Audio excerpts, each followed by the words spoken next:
The night her father sold her to a monster, Reverie Voss made a choice that would shatter everything she thought she knew about survival.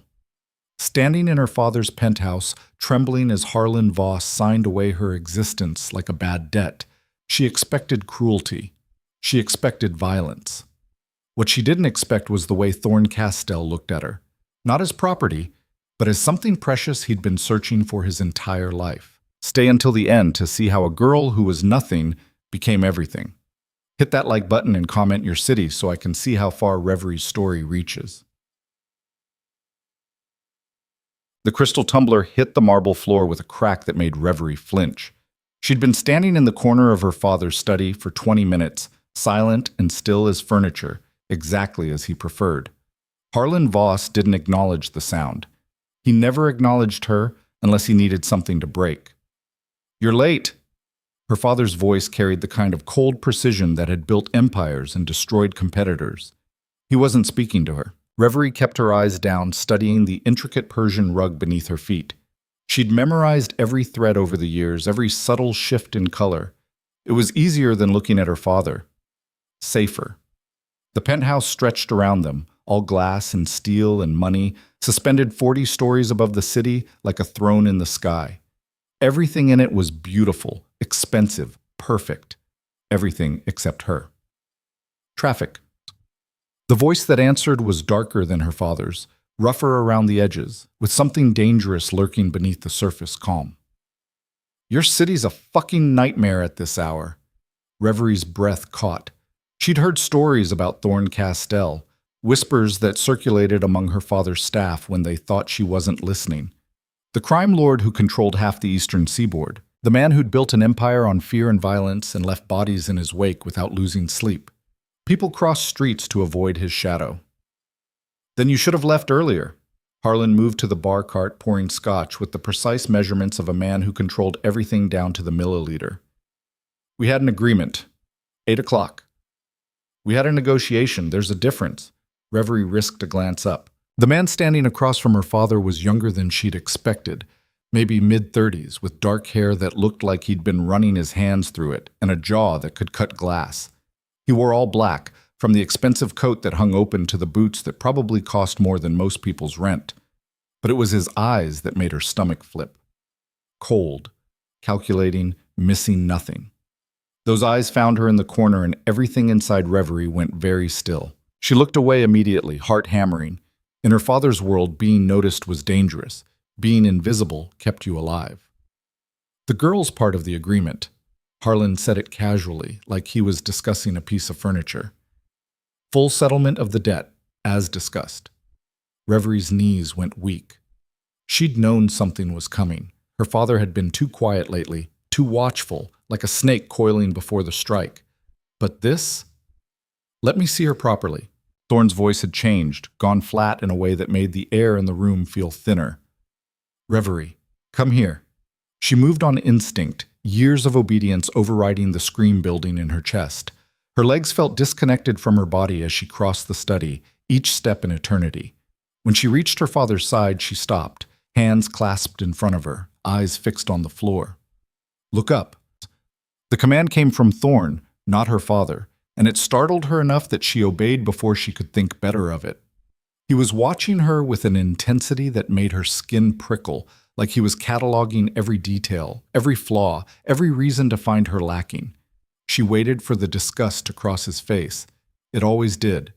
Her father had made sure she knew exactly what she was worth, which was nothing.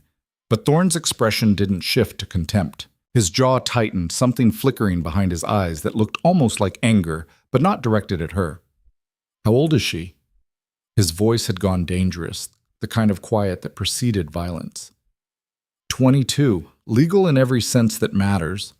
Harlan sipped his scotch, utterly unbothered. "She's healthy, compliant, and she knows how to keep her mouth shut. More than adequate to settle our business." Reverie felt the words like physical blows. Adequate. As if she were livestock being appraised. "Compliant." Thorne repeated the word like it tasted wrong. "You beat that into her, or was she born convenient?" "Does it matter?" Her father's smile was the one he used in boardrooms before crushing someone. "You're getting what you paid for." I paid for the shipment routes and the waterfront access. This... Thorne gestured toward Reverie, and she fought the urge to disappear into herself. This wasn't part of any negotiation I agreed to. Consider it a bonus. Harlan moved closer to Reverie, and she automatically took a step back before catching herself. The punishment for showing fear was worse than standing still. She's been nothing but a drain on my resources since her mother died. No talent for business, no useful connections, no ambition. At least this way she serves a purpose. Reverie's throat burned, but she kept her face blank. She'd learned years ago that crying only made him angrier. A purpose. Thorne's laugh was harsh, humorless. You're a real piece of work, Voss. I'm a businessman. Her father drained his glass and set it down with a decisive click. Everything's a transaction. You wanted territory, I needed to settle some debts. She's the collateral that makes everyone whole. Clean, simple, done. Nothing about this is clean. Then refuse. Harlan's voice hardened. Walk away. But the roots go with her. Package deal. You want access to my distribution network, you take the girl. Otherwise, I'll find someone else who's interested in both. The silence that followed was suffocating. Reverie could feel Thorne's gaze on her, could sense him weighing options, calculating angles. Men like him didn't make decisions based on sentiment. They made them based on power, profit, strategy. And she was just another asset on a balance sheet, a complication in someone else's empire building. She was going to be sick. Fine. Thorne bit out the word. But we're clear on terms, full access to the eastern routes, no interference, no hidden fees, and if I find out you fucked me over... You'll do what? Her father smiled. Kill me? Please. You need me, Castell. My network, my connections, my infrastructure. That's why you came here in the first place. Keep telling yourself that. Harlan pulled a folder from his desk drawer, sliding it across the polished surface. Contracts. Sign them, and she's yours, along with everything else we discussed. Reverie watched, numb, as Thorne flipped through the pages. His jaw worked as he read, tension coiling in his shoulders, but he didn't refuse, didn't walk away. Just pulled a pen from inside his coat and signed his name in 3 places with sharp, angry strokes. There. He threw the pen down. Done. Happy? Ecstatic. Her father collected the contracts, tucking them away like they were precious, like they weren't the documents that had just sold his daughter to a stranger. She'll need 10 minutes to pack. No. Thorne's voice cracked like a whip. She comes now. Whatever she needs, I'll provide. Suit yourself? Harlan finally looked at Reverie, his pale eyes flat and cold. You're dismissed. Permanently. Don't embarrass me by showing up here again. The words should have hurt more than they did, but Reverie had been preparing for this moment her entire life, in one form or another. Her father had never wanted her. He'd made that abundantly clear from the day her mother died and left him stuck with a daughter he considered worthless. She should say something, thank you, maybe, or goodbye, or fuck you to hell, but her voice was trapped somewhere behind her ribs, and her legs were already moving toward the door because standing still meant prolonging this, and she couldn't... Wait! She froze at Thorne's command, every muscle locking. He crossed the space between them in 3 long strides, and she forced herself not to retreat. Men didn't like it when you showed fear. It made them meaner. But Thorne didn't grab her, didn't haul her toward the door like property. Instead, he shrugged out of his coat and draped it over her shoulders. The weight of it was startling, the fabric still warm from his body. It's cold outside. His voice had gentled slightly, though his expression remained hard. You'll need this. Reverie stared at him, completely disarmed. No one had cared if she was cold since her mother died. No one had cared about anything except staying out of her father's way. Thank you, she whispered, the words scraping out of her throat. Something shifted in Thorne's eyes, gone too quickly for her to identify. Then he turned back to her father, and the dangerous edge returned. We're done here. Indeed. Harlan had already dismissed them both, returning to his desk and the paperwork that mattered more than his daughter ever had. Close the door on your way out. Thorne's hand settled on the small of Reverie's back, not possessive, not demanding, just guiding. She moved with him, barely breathing, as they left the study and walked through the penthouse that had been her prison for 22 years. The elevator ride down was silent. Thorne stood against the far wall, arms crossed, watching the numbers descend. Reverie clutched his coat around herself, trying to process what had just happened. Her father had sold her. To a crime lord. To a man who built empires on violence and fear. And she was supposed to just… what? Accept it? Adjust? The lobby was empty except for a doorman who very deliberately looked away as they passed. Outside, a black SUV waited at the curb, engine running. The back door opened as they approached, and a driver in matching black nodded at Thorne. "Boss?" "Ravencross," Thorne said shortly. "Take the long route. I need to think." He handed Reverie into the vehicle with surprising care, then climbed in beside her. The door shut with a heavy, final sound. The locks engaged. And just like that, she was trapped in a car with a man who now owned her, heading toward an unknown future in a place she'd never seen. Reverie pressed herself against the far door, trying to take up as little space as possible. The coat was too big on her, drowning her frame, but she didn't dare take it off. It felt like armor, however thin. The city slid past the tinted windows, lights and steel and thousands of people living their lives, unaware that hers had just been signed away on a contract. She wondered if any of them had ever felt this kind of numb terror, this complete absence of control. "You scared of me?" Thorne's question cut through the silence. Reverie's hands twisted in her lap. Lying seemed stupid. "Yes." "Good." He looked out his own window, jaw tight. "You should be. I'm not a good man, and I don't pretend to be. But I'm not your father, either." She didn't know what to say to that, so she stayed quiet. "I didn't know he was throwing you into the deal," Thorne continued, his voice harder now. "That wasn't part of the negotiation. He sprung that shit at the last second, knowing I couldn't walk away from the routes without starting a war I'm not ready for." "I understand." And she did. She was leverage. A complication. Something to be tolerated because refusing meant losing something more valuable. "Do you?" He turned to look at her fully, and the intensity in his gaze made her breath hitch. "Because I'm not sure you do. Your father's a manipulative bastard who just used you as a bargaining chip. That's not on you. That's on him." Reverie swallowed hard. "It doesn't change anything." "Maybe not. But I want you to understand something." Thorne leaned forward slightly, lowering his voice. "I'm taking you to Ravencross. My estate. It's remote, it's secure, and no one gets in or out without my permission. You'll have your own space, your own room, and there are rules." Of course there were. Men like him always had rules. Rule 1. You don't leave the grounds without me or my head of security. It's not safe, and I'm not risking my assets. His eyes narrowed. Rule 2. You don't contact your father or anyone from your old life. Clean break. Rule 3. What happens in my house stays in my house. You see things, you keep your mouth shut. Reverie nodded mechanically. She'd been keeping her mouth shut her entire life. And Rule 4. Thorne's voice dropped even lower, something almost protective creeping into it.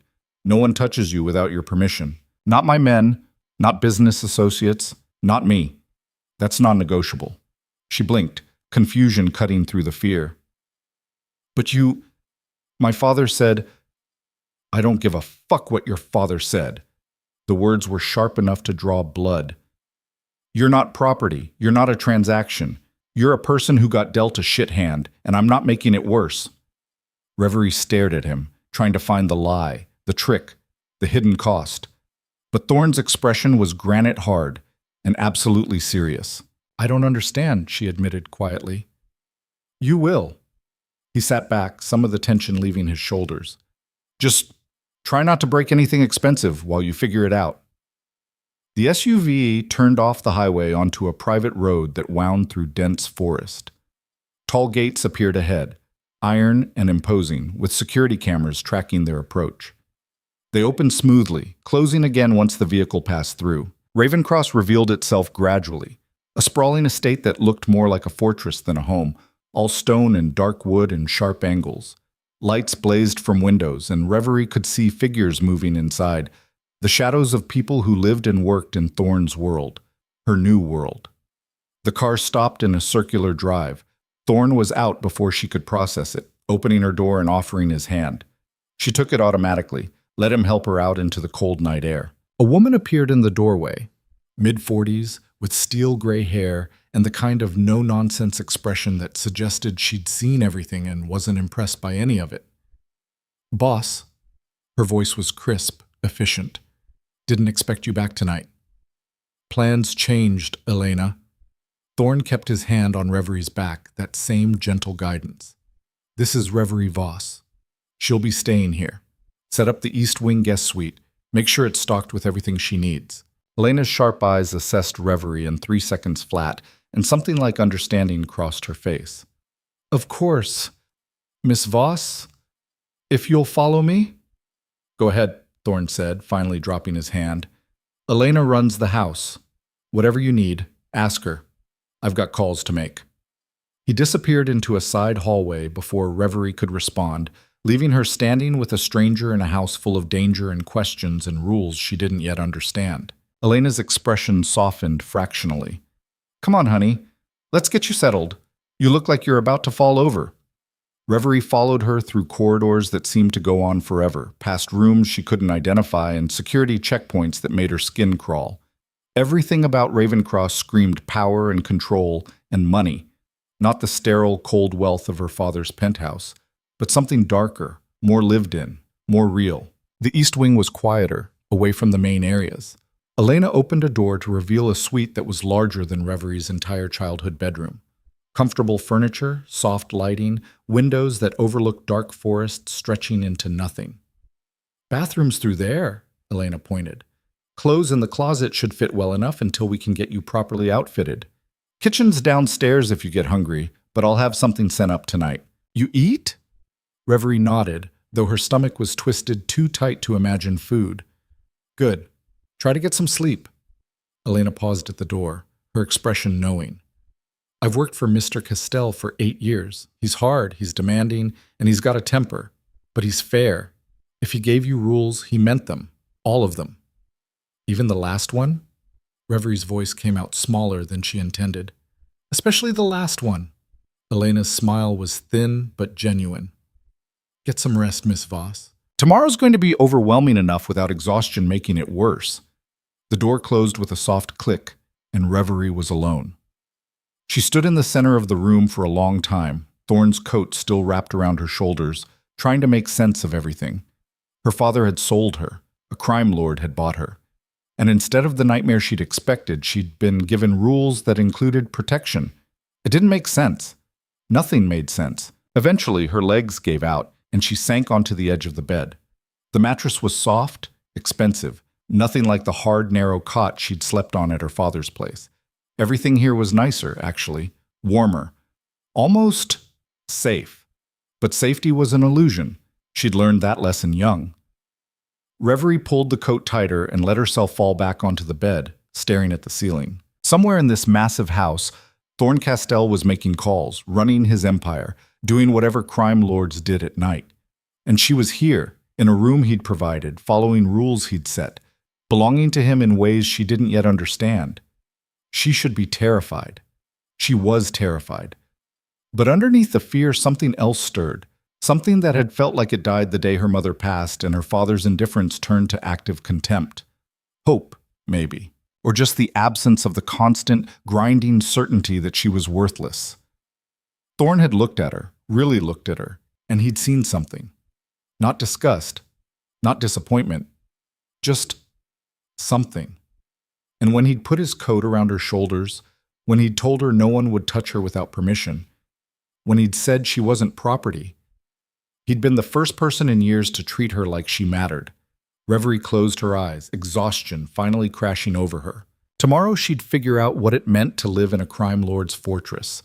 Tomorrow she'd navigate the rules and the danger and the impossible situation her father had thrown her into. Tonight, she just needed to breathe. Outside her windows, the forests around Ravencross stood silent and dark, keeping their secrets. And somewhere in the depths of the estate, Thorne Castell poured himself a drink and tried to forget the way Reverie Voss had looked at him, like she expected him to destroy her and couldn't understand why he hadn't. It was going to be a long night for both of them. Reverie woke to sunlight slicing through unfamiliar windows and the disorienting sensation of not knowing where she was. The panic hit first, sharp and immediate, before memory caught up, Ravencross. Thorn Castell. Her father's signature on a contract that had remade her entire existence. She sat up slowly, still wearing yesterday's clothes. Thorn's coat twisted around her like she'd been clutching it in her sleep. The room looked different in daylight, less imposing but no less expensive. Everything was clean lines and quality materials, the kind of understated luxury that didn't need to announce itself. A soft knock preceded Elena's entrance. The older woman carried a tray and didn't seem remotely surprised to find Reverie awake and disoriented. "Coffee," Elena announced, setting the tray on a side table. "And toast, because you need to eat something before Mr. Castell decides to have his morning conversation with you." Reverie's stomach clenched. Conversation about what? How things work here. Rules, expectations, the usual. Elena poured coffee into a delicate cup that probably cost more than Reverie's entire wardrobe back at her father's place. "He's not a morning person, so you've got maybe 20 minutes. I'd use them to shower and change. There are clothes in the closet." "I don't," Reverie started, then stopped. Didn't what? Didn't know how to navigate this? Didn't understand what was expected? Both were true, but saying them out loud felt like admitting defeat before she'd even started. Elena's expression softened. "Honey, I've seen 3 women come through here over the years. Business associates' daughters, mostly, using Ravencross as a safe house while their fathers sorted out territorial disputes. You want my advice?" Reverie nodded mutely. "Don't try to disappear, mister. Castell hates when people treat his house like a prison. And don't assume the worst of him just because of what he does for a living. He's got lines he won't cross." Elena headed for the door, pausing with her hand on the frame. "Also, the water pressure in that shower is incredible. Enjoy it while you can." 23 minutes later, Reverie found herself standing in Thorn's study wearing borrowed clothes that actually fit. Dark jeans, a soft sweater, boots that didn't pinch. Her hair was still damp from the shower Elena had been right about, and she felt almost human again despite the knot of anxiety sitting heavy in her chest. The study was all dark wood and leather, with floor-to-ceiling windows overlooking the forest. Thorn sat behind a massive desk, phone pressed to his ear, and he looked exactly as dangerous as he had last night. Maybe more so in the morning light. "I don't care what he thinks is fair," Thorn said into the phone, his voice cold enough to freeze. "The shipment comes through on our terms or it doesn't come through at all. He's got 48 hours to decide if he wants to keep breathing." He paused, listening. "Yeah, make sure he understands that's not a metaphor." He hung up and finally looked at Reverie. Something shifted in his expression. Not quite softness, but a deliberate setting aside of whatever violence had been simmering there moments before. "You sleep?" "Eventually." She stayed near the door, uncertain if she was supposed to sit or stand or leave. "Sit down. Coffee?" Reverie perched on the edge of a leather chair that probably cost more than a car. "Elena brought me some. Thank you." Thorn studied her for a long moment, his dark eyes missing nothing. "You look less like you're about to break. That's progress." She didn't know what to say to that, so she stayed quiet. "I've been thinking about our situation," Thorn said, leaning back in his chair. The morning light caught the sharp angles of his face, made him look almost carved from stone. "Your father stuck me with a complication I didn't ask for, but walking away wasn't an option.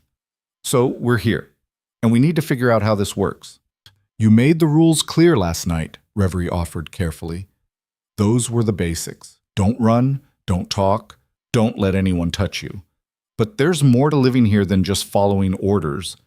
He pulled out a tablet, tapping through screens. "You have any education past high school?" The question caught her off guard. Some college, 2 years, art history and literature. My father pulled me out when my mother died, said it was a waste of money." Thorn's jaw tightened. "Of course he did. You want to finish?" Reverie stared at him. "What?" "Finish your degree. Online programs, remote learning, whatever works. You're going to be here indefinitely, might as well do something productive with your time." He made a note on the tablet. "Elena can help you set it up. What else?" Her mind was reeling. "I don't understand. Why would you—" "Because I'm not your father." Thorn's voice hardened. "And because having you sitting around Ravencross doing nothing is a waste of everyone's time. You're smart enough to hold a conversation, which means you're smart enough to learn something useful. So we're doing this. What else do you need?" Reverie's throat was tight. No one had asked her what she needed since her mother died. I don't know. Figure it out. You've got access to the library, the gym, the grounds within the security perimeter. There's a pool if you swim. Kitchen's open whenever you're hungry. Just tell the staff what you want. And if anyone gives you shit, anyone at all, you come directly to me. Why? The word escaped before she could stop it. Why are you doing this?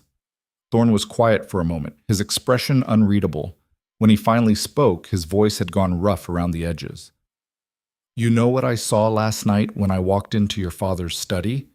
Reverie shook her head. A woman who'd been trained to make herself invisible, who flinched when he moved too fast, who didn't argue when he sold her like fucking livestock. Thorn's hands flexed on the desk. That's not happening here. You want to be invisible? Fine. But it's going to be your choice, not because someone beat it into you. The words hit like a physical blow. Reverie felt something crack open in her chest, something she'd kept locked down for years. I'm not good at this, she admitted quietly. Being seen, mattering. Then learn. Thorn stood, moving to the windows. You've got time and resources now. Use them. A phone buzzed on his desk, a different one than he'd been using earlier. He glanced at the screen and his entire demeanor shifted, tension coiling in his shoulders. I need to take this. Elena will show you around properly today. Stay out of the West Wing. That's my private space and work areas. Everywhere else is fair game. He picked up the phone. And Reverie? She paused halfway to the door. You did fine. Don't overthink it. The next 3 days passed in a blur of overwhelming newness. Elena proved to be an invaluable guide, walking Reverie through Ravencross's labyrinthine corridors and introducing her to the small army of staff who kept the estate running.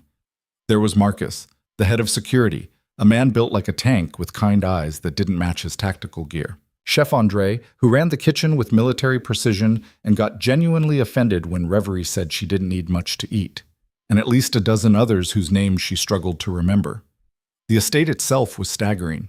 Beyond the main house sprawled gardens that had gone wild in beautiful ways, a garage full of vehicles that probably cost more than most houses, and a security hub that looked like something from a spy movie. Guard rotations, camera feeds, perimeter checks, all of it running with clockwork efficiency. Reverie found herself drawn to the library most often. 3 stories of books, comfortable chairs tucked into alcoves, windows that let in soft light. It was the quietest place in Ravencross, and no one bothered her there. She could almost pretend she was normal, just someone reading in a beautiful room, not a woman who'd been sold to pay her father's debts. On the 4th morning, she was curled in her favorite chair with a battered copy of Austen when footsteps interrupted her solitude. Hiding or reading? Reverie looked up to find Thorn standing in the doorway, hands in his pockets, looking less polished than usual. He'd shed the expensive coat for jeans and a dark Henley that showed the muscles in his forearms. It made him look younger, more human, though no less dangerous. Both? She offered. He moved into the library, his gaze scanning the shelves like he was cataloging inventory. This was my mother's space. She collected first editions like some people collect art. Was? The past tense registered. She died when I was 16. Cancer. Thorn pulled a book from a high shelf without looking, like he knew exactly where it would be. Left me with my father, who had very specific ideas about what I should become. Or Reverie recognized the tone, the careful distance people put between themselves and old wounds. Did you? Become what he wanted? Thorn's laugh was harsh. Yeah. And then I became worse. Built an empire he'd never imagined, crossed lines he was too scared to approach. Died hating me for it, which seemed fair. I'm sorry. Don't be. He was a bastard who taught me that power matters more than principles. Thorn set the book back. Your father teach you anything useful? The question was casual, but Reverie heard the weight beneath it. How to be quiet. How to stay out of the way. How to make myself small enough that maybe he'd forget I existed. Useful survival skills in the wrong environment. They kept me alive. Yeah. Thorn looked at her directly, and something in his expression made her breath catch. But you're not surviving anymore. You're here. Different rules. Before Reverie could respond, Marcus appeared in the doorway, his expression grim. Boss, we've got a situation. Thorne's entire demeanor changed in an instant, going from almost relaxed to combat ready. What kind? The kind where your presence is required immediately. West Wing. Stay here, Thorne told Reverie, already moving. Don't leave the library until someone comes for you. They were gone before she could ask questions, leaving her alone with racing thoughts and the sudden, sharp awareness that she'd been allowed to forget what Thorne actually was. Not just a man with a dangerous reputation, but someone who dealt in violence and power and situations that required armed security. Reverie tried to return to her book, but the words wouldn't focus. She could hear raised voices from somewhere deep in the house, muffled by distance and thick walls. Once, something that might have been a gunshot, or a door slamming, she couldn't tell. An hour crawled past. Then two. When Elena finally appeared, her expression was carefully neutral. Mr. Castell requests your presence in his study. The walk through Ravencross felt different now, charged with tension. Staff moved with purpose, speaking in low voices. Marcus and two other security personnel stood outside Thorne's study, all of them armed.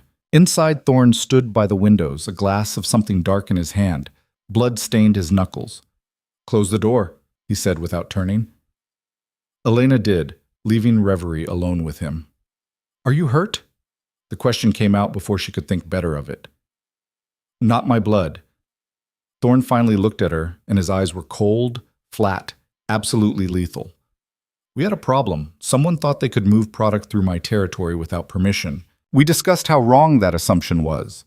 Reverie's stomach turned, but she forced herself not to look away. "Is it resolved?" "It is now." He drained the glass, set it down with controlled precision. "This is what I do, Reverie. This is who I am. I break people who cross me. I make examples, and I don't lose sleep over it." "I know." "Do you?" He crossed to her in 3 strides, and she could smell copper and gunpowder and expensive cologne. "Because you're looking at me like I'm still the guy who gave you his coat. But that's not the whole picture." "I never thought it was." Reverie met his gaze, forcing her voice steady. "You run a criminal empire. You told me there would be things I'd see that I'd need to keep quiet about.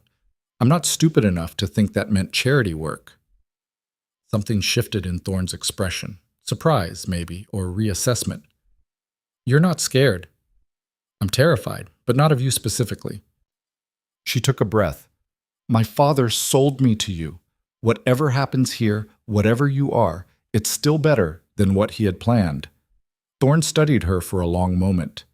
Then, unexpectedly, some of the tension left his shoulders. "You're going to be trouble, aren't you?" "I don't know how to be trouble." "You'll learn." He moved past her, heading for a door she hadn't noticed before. "Come on." "Where?" "Somewhere you should see if you're going to live here." The door led to a private elevator Reverie hadn't known existed. Thorne keyed in a code and the car descended, going down farther than should have been possible. When the doors opened, they revealed a space that looked like a command center.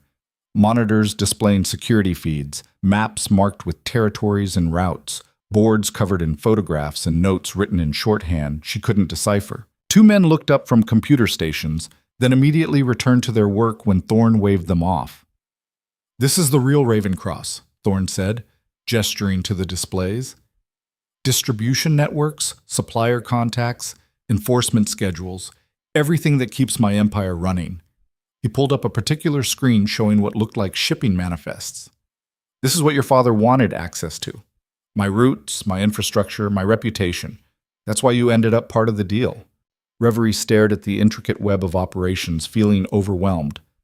"Why are you showing me this?" "Because I don't want you walking around here blind." Thorne leaned against a desk, arms crossed. "You're going to hear things, see things. People are going to test you to see if you're a liability. I'd rather you understand what you're part of than get caught unprepared." "I don't understand any of this." "You don't need to understand it. You just need to know it exists." He pulled up another screen, this one showing financial transfers in amounts that made Reverie's head spin. "I move product, mostly high-end cargo, some less legal substances, information when it's valuable. I own ports, warehouses, politicians, and I remove obstacles." "Obstacles like the person you dealt with today?" "Exactly like that." Thorne's voice was matter-of-fact. This world doesn't have room for mercy. You show weakness, you die. You let someone disrespect you, everyone thinks they can. So I make it very clear what happens when people forget who they're dealing with. Reverie swallowed hard. And me? What happens to me in all this? That's what we're figuring out. Thorne shut down the displays. You're not part of operations. You're not leverage against your father. That ship sailed when he signed you over. Right now you're someone living in my house who I don't want turned into a target. So I'm a complication. No. His voice went rough. You're someone who deserves better than what you got, but I'm trying to be realistic about what I can offer. They stood in silence for a moment, surrounded by the evidence of Thorne's empire. Reverie thought about the last few days, the unexpected kindness, the rules that protected her, the strange gentleness from a man who apparently had no problem breaking people who crossed him. Can I ask you something? She said quietly. Depends on the question. That fourth rule. The one about no one touching me without permission. Reverie forced herself to look at him. Did you mean that? Thorne's expression went very still. Yes. Why?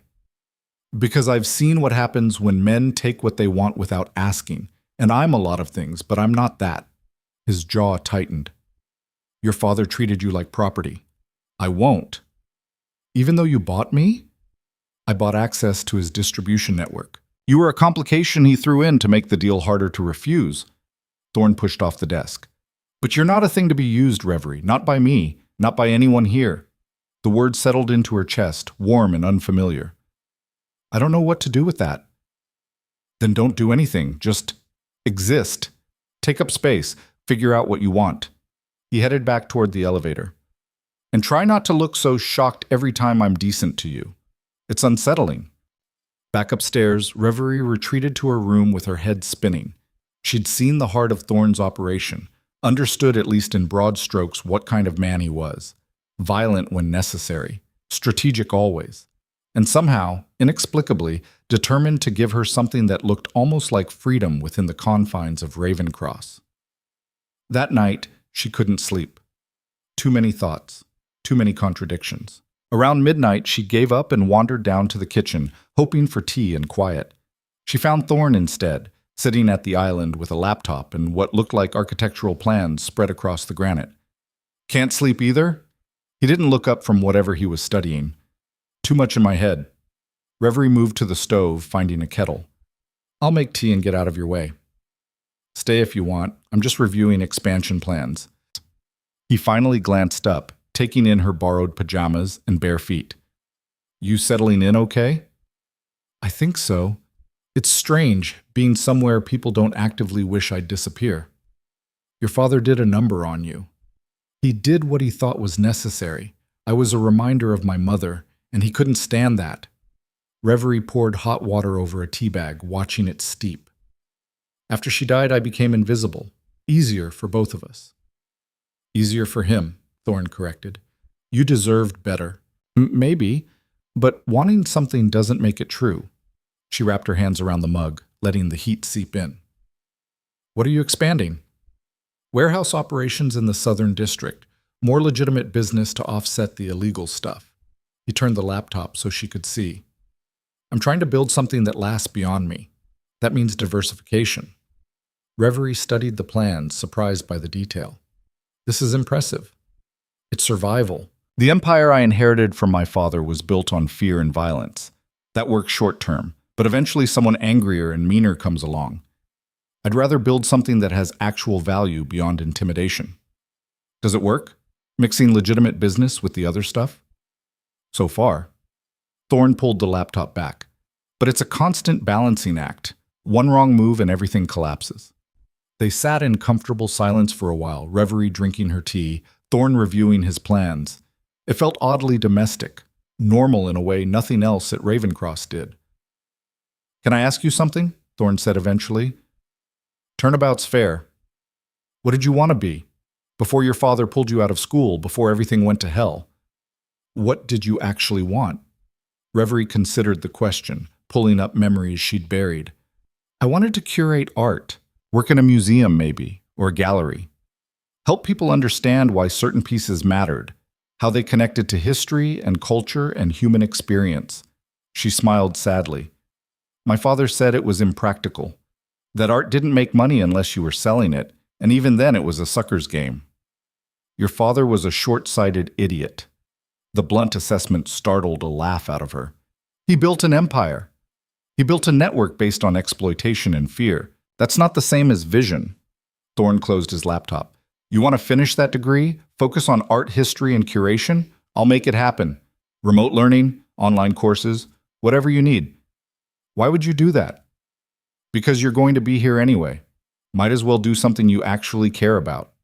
He stood, gathering his papers. Think about it. Let Elena know if you decide yes. He left her alone in the kitchen, tea going cold in her hands, feeling like something fundamental had shifted. Thorne Castell, crime lord, violent enforcer, man who broke people for crossing him, wanted her to pursue art history. Nothing about this situation made sense, but for the first time in years, Reverie felt something that might have been hope taking root. The following week brought a rhythm Reverie hadn't expected. Mornings in the library or working through online course catalogs Elena had helped her find. Afternoons exploring the grounds within the security perimeter, getting used to the guards who nodded respectfully as she passed. Evenings were quieter, often spent reading or watching the forest from her windows. Thorne appeared and disappeared on an unpredictable schedule, sometimes gone for days, sometimes present for meals that Elena insisted they share. He didn't talk much about his work, but Reverie was learning to read his moods, the tension in his shoulders when a deal had gone wrong, the satisfaction when something fell into place. And slowly, carefully, she was learning not to flinch when he moved too quickly or spoke too sharply. He noticed. He always noticed. And his voice would gentle, his movements slow, like he was consciously making space for her to breathe. It was during dinner on the 9th day that everything changed. They were eating in relative silence when Marcus entered, his expression grim in a way that made Reverie's stomach drop. Boss, we've got a problem. Your father-in-law just showed up at the main gate demanding to see his daughter. Reverie's blood went cold. Thorne's expression went absolutely lethal. He's not welcome here, Thorne said, his voice deadly quiet. I told him that. He's insisting it's urgent, that he has information you need. Marcus glanced at Reverie, then back to Thorne. He's not leaving. Thorne was silent for a long moment, tension coiling through him like a snake preparing to strike. Then he looked at Reverie, and something in his eyes made her breath catch. This is your choice, he said carefully. You want to see him? I'll allow it with security present.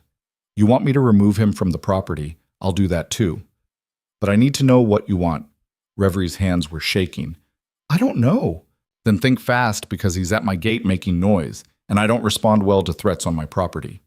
She took a breath, forcing herself to think past the panic. Her father was here.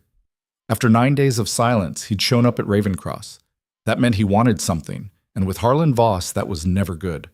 But she also realized something else.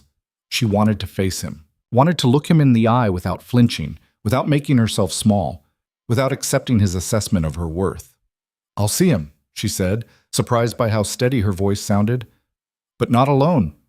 Thorne smiled, and it was absolutely vicious. Good answer. They met Harlan Voss in Thorne's main conference room, the kind of space designed for negotiating deals that could end careers or lives depending on how the conversation went. Floor-to-ceiling windows overlooked the grounds, security cameras in every corner, and Marcus stationed by the door with 2 other guards. The message was clear. This wasn't a family reunion. This was business conducted on Thorne's territory by his rules. Reverie's father stood when they entered, his expensive suit immaculate, his expression carefully controlled. He looked exactly as he always did, cold, composed, absolutely certain of his own superiority. But his eyes flickered when he saw Reverie, something almost like surprise crossing his face before he buried it. Reverie, you look well. She didn't respond, just moved to stand beside Thorne, who'd positioned himself at the head of the table like the predator he was. You've got 5 minutes, Voss. Thorne's voice could have cut glass. Make them count. Harlan's jaw tightened at the dismissal, but he was smart enough not to argue. I came to warn you. There's been talk in certain circles about your recent acquisition of my distribution routes.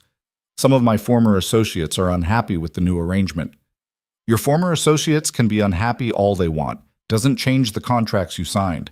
Thorne leaned back in his chair, utterly relaxed in a way that somehow made him more dangerous. That's not why you're here. No. Harlan's gaze shifted to Reverie, and she felt the familiar weight of his assessment, his judgment. I need to speak with my daughter, privately. Not happening, Thorne said flatly. This is a family matter. You sold her to settle a debt. That makes her my concern now, not yours. Thorne's voice went deadly quiet. Anything you have to say, you say it here, with witnesses. Or you leave. Harlan's control cracked slightly, anger flashing across his features. You can't actually believe this arrangement is permanent. She's my daughter. She's a person you treated like livestock. Thorne gestured to Reverie without looking at her. She wants you to leave. You're gone. She wants to hear what you have to say. I'll allow it. Her choice. The power shift was dizzying. Reverie had spent her entire life watching her father make decisions for her, about her, without her. And now Thorne was handing her control like it was the most natural thing in the world. Her father seemed to recognize it too, his expression hardening. Reverie, I need to explain something to you about the nature of my arrangement with Mr. Castell. I understand the arrangement perfectly, she heard herself say. You needed his distribution network. He wanted your roots. I was the collateral that made the deal work. It's more complicated than that. Is it? Reverie felt something hot and sharp rising in her chest, years of silence burning away. Because it seemed pretty straightforward when you signed those contracts, when you told me I was dismissed, permanently. Harlan's face darkened. You have no idea what you're talking about. The business pressures I was under, the debts that needed settling. I don't care. The words came out stronger than she expected. You spent years making it clear I was worthless to you, a drain on your resources, an embarrassment you couldn't wait to be rid of. So you got rid of me. Done. Reverie? No. She took a step forward, and something in her father's expression shifted to something that might have been respect if he were capable of it. You came here for a reason that has nothing to do with checking on my well-being, so say what you need to say and leave. Silence stretched between them, thick with years of resentment and unspoken damage. Finally, Harlan pulled a folder from his briefcase and set it on the table. There's a clause in the contracts I signed, a provision that allows me to buy back certain assets if I can provide equivalent value within 6 months. He slid the folder toward Thorne. I'm prepared to make an offer. Thorne didn't touch the folder. An offer for what exactly? The distribution routes. And Reverie. Harlan's voice was clinical, businesslike. I've secured alternative partnerships that would give you the same access without the liability of having her here. Reverie felt the words like a physical blow. Of course, he wanted to undo the deal, and she was just part of the inventory being renegotiated.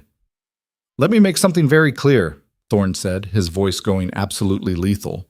Reverie isn't an asset to be traded. She's not part of any renegotiation. And if you think you can walk into my house and bargain for her like she's a piece of equipment, you're even more delusional than I thought. Be reasonable. I'm being perfectly reasonable. You sold her. She's no longer your concern. Thorne stood, and the temperature in the room dropped. And before you try to argue that this is about her well-being, let's be honest about what this is really about. You made a deal that gave me leverage over your operations. Now you're scrambling to undo it because you realize too late that you gave away more than you intended. Harlan's mask of composure cracked further. You don't know what you're dealing with. The people I'm involved with, the pressures they can bring to bear. Threats? Thorne laughed, harsh and humorless. You're threatening me? In my house? He moved around the table with predatory grace. Here's what's going to happen. You're going to take your folder and your offers and your threats, and you're going to leave. And you're not coming back, ever. Reverie. Her father turned to her, desperation bleeding through his carefully constructed walls. You don't have to stay here. Whatever he's told you, whatever promises he's made, you're still my daughter. I can protect you. The words were so absurd they almost made her laugh. Protect me? You couldn't even stand to look at me after Mom died. You made me invisible. And when I stopped being useful as invisible, you made me gone. Reverie's voice shook, but she didn't back down. I don't need your protection. I don't want it. You're making a mistake. Maybe. But it's my mistake to make. She crossed her arms, feeling Thorn's presence beside her like a wall of heat and violence barely contained. Leave. Harlan stared at her like he was seeing a stranger. Maybe he was. The girl who'd learned to disappear wouldn't have spoken to him like this, wouldn't have chosen a crime lord over her own father. But that girl was gone, burned away in the 9 days since she'd arrived at Ravencross. This isn't over, Harlan said, grabbing his briefcase. Yeah, it is. Thorn's voice was flat, final. Marcus, escort Mr. Voss off the property and make it clear to the gate he's not welcome back, ever. Marcus moved forward, and Harlan had enough survival instinct not to argue. He left without another word, his composure shattered, his power meaningless within Ravencross's walls. The door closed behind him. Silence filled the conference room like water rushing into a vacuum. Reverie's knees went weak. She sank into a chair, adrenaline draining away and leaving her shaking. You okay? Thorn's voice had gentled, the lethal edge gone. I don't know. She pressed her palms against her eyes. I just told my father to leave. Forever. You did. And you meant it. Yeah. The word came out broken. I meant it. Thorn was quiet for a moment. Then he pulled out a chair and sat beside her, close but not touching. He's going to push back. Men like him don't accept defeat easily. I know. And there's going to be fallout, political pressure, maybe attempts to undermine my operations through his connections. Thorn's jaw tightened. I need to know you're prepared for that. Reverie looked at him, this violent man who'd somehow become the safest person in her life. Are you asking if I'm going to change my mind? I'm asking if you understand what choosing to stay here means. It means I'm part of your world now. Your empire, your enemies, all of it. She took a shaky breath. It means my father's going to see me as a traitor, and it means whatever happens next, I'm in it. That's a lot to accept. So is everything else about this situation? Reverie managed a weak smile. But I'd rather be here, dealing with your enemies and your empire, than go back to being invisible in my father's house. Something shifted in Thorn's expression, something that looked almost like respect. You're tougher than you think. I'm terrified. Good. Fear keeps you sharp. He stood, offering his hand. Come on, you need a drink. They ended up in a smaller, more comfortable room Reverie hadn't seen before.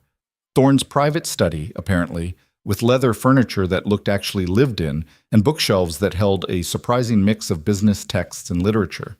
He poured her something amber from a crystal decanter. Whiskey. It'll help.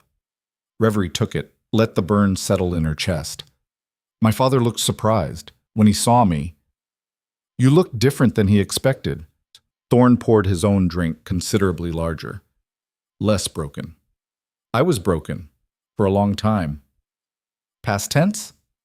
Working on it. She took another sip, feeling the warmth spread. Can I ask you something? You keep asking permission to ask questions. Just ask. Why didn't you take his offer? The renegotiation. You could have gotten the routes without the complication of having me here. Thorn was silent for a long moment, his expression unreadable. When he finally spoke, his voice was rough. Because watching him try to buy you back like you were a piece of property he'd misplaced made me want to break every bone in his body. And because the idea of sending you back to that life made me angrier than anything else he's done. Reverie's breath caught. That's not very strategic. No, it's not. He met her gaze directly. But I meant what I said. You're not property. And I don't undo decisions just because they're inconvenient. Even when they complicate your empire? Especially then. Thorn drained his glass. Your father's right about one thing. Keeping you here puts a target on both of us. His associates are going to see it as a weakness they can exploit. There will be attempts to use you as leverage. So what do? We make it very clear that touching you means dying slowly. The casual violence in his tone should have been frightening, but instead Reverie felt something almost like safety. And you learn to defend yourself. Can't have you helpless if something goes wrong. Defend myself how? Shooting, basic combat, situational awareness. Marcus can teach you. Thorn refilled both their glasses. And you're going to start sitting in on certain meetings. Low-level stuff, nothing that puts you directly in danger. But you need to understand how my world works if you're going to survive in it. Reverie stared at him. You're serious? Completely. You want to be here? You're going to be prepared. I'm not losing assets because they were too naive to see threats coming. Assets. She repeated the word, trying to figure out if she was offended. People, Thorne corrected, something almost like humor touching his expression. I'm not losing people. Better? Marginally. They drank in comfortable silence for a while. Outside the windows, night had fallen completely, turning the forest into shadows and secrets. Somewhere in that darkness, guards patrolled, cameras recorded, and Thorne's empire continued its careful, violent work. I should let you sleep, Thorne said eventually. Tomorrow's going to be intense. Why? Because word's going to spread that your father showed up here and left empty-handed. That's going to send a message to everyone who's been watching our arrangement. He stood, rolling tension from his shoulders. Some will see it as strength. Others will see it as an opening. An opening for what? To test whether I've gotten soft, whether having you here is a weakness they can exploit. His smile was absolutely vicious. They're going to be disappointed. Reverie stood as well, setting down her empty glass. Thank you for not making me see him alone, for letting me choose. It was always your choice. Thorne moved toward the door, then paused. And Reverie? What you said to him about not needing his protection, that took guts. Or stupidity. Sometimes they're the same thing. He held her gaze. Get some rest. Training starts at 7. The next morning came too early. Marcus met her in what turned out to be a fully equipped gym in Ravencross's lower level, complete with shooting range and what looked like a small armory. Boss says you need to learn self-defense. Marcus handed her a Glock with the casual ease of someone who'd done this 1,000 times. We're starting with firearms because they're the most effective equalizer. Reverie stared at the weapon in her hands. I've never shot a gun before. I know. That's why we're starting now. He moved behind her, adjusting her grip. First rule, never point it at anything you're not willing to destroy. Second rule, assume it's always loaded. Third rule, don't hesitate if you need to use it. The weight of the gun was terrifying and empowering in equal measure. Marcus walked her through basics: stance, sight alignment, trigger control. By the end of the first hour, her hands were shaking from adrenaline and her ears were ringing despite the protection. Not bad, Marcus said as they cleared the weapons. You've got steady hands. That's half the battle. The other half? Being willing to actually shoot someone if it comes to it. He gave her a level look. Can you do that? If someone's trying to hurt you, can you pull the trigger? Reverie thought about it honestly. A week ago, she would have said no, but something had changed. The girl who'd learned to be invisible had been willing to endure anything to survive. The woman she was becoming understood that survival sometimes meant fighting back. Yes, she said finally. If I have to, yes. Good. We'll keep training. The days that followed fell into a new rhythm. Mornings with Marcus learning to shoot, to fight, to read situations for danger. Afternoons working through online courses Elena had helped her enroll in. Art history, cultural studies, everything she'd been forced to abandon years ago. Evenings were sometimes spent in Thorne's company, sometimes alone, but never with the crushing loneliness that had defined her life before. And slowly, Reverie began to understand the intricate machinery of Thorne's empire. She sat in on meetings where distribution routes were negotiated with clinical precision, watched him handle territorial disputes with a combination of psychology and barely veiled threats, saw firsthand how he balanced legitimate business ventures with the darker work that actually funded everything. It should have horrified her. Maybe it did, on some level. But it was also fascinating, watching someone operate with such absolute confidence, such unwavering control. 2 weeks after her father's visit, everything changed again. Reverie was in the library when Elena found her, the older woman's face pale and tight with worry. You need to come with me, now. What's wrong? Just come. They hurried through corridors to the security hub where monitors showed feeds from cameras around the estate. Marcus stood surrounded by guards, all of them armed, all of them focused on a particular screen. Where's Thorne? Reverie asked. Incoming. Marcus pointed at a feed showing the main gate. He's got company. The screen showed Thorne's SUV pulling through. followed by 3 other vehicles that definitely didn't belong to Ravencross's security. Men in tactical gear poured out, surrounding the cars with military precision. Who are they? Revery's stomach clenched. Trouble. Marcus keyed his radio. All units defensive positions. This is not a drill. The men on the screen weren't attacking, not yet, but their presence was clearly a message. Thorn emerged from his vehicle, utterly composed, despite being outnumbered at least 2-1. Can we hear this? Reverie asked. Marcus flipped a switch, and audio crackled through. Wasn't expecting a welcoming committee, Thorn was saying, his voice carrying the dangerous calm that meant someone was about to have a very bad day. Mr. Castell. The voice that answered was smooth, cultured, absolutely cold. We need to discuss certain recent developments, specifically your arrangement with Harlan Voss. My arrangements are my business, not when they affect our operations. A man stepped forward, older than Thorn, wearing an expensive suit that somehow made him look more threatening, not less. Voss had commitments to us. By acquiring his assets, you've inherited those obligations. I inherited his distribution routes, nothing else. We disagree, and we're here to clarify expectations. Thorn's laugh was harsh. You brought 20 armed men to my property to clarify expectations? That's an interesting negotiating tactic. It's a demonstration of how seriously we take this matter. The older man gestured to the estate. You have something that belongs to our organization. We want it back. Revery's blood went cold. They were talking about her, had to be.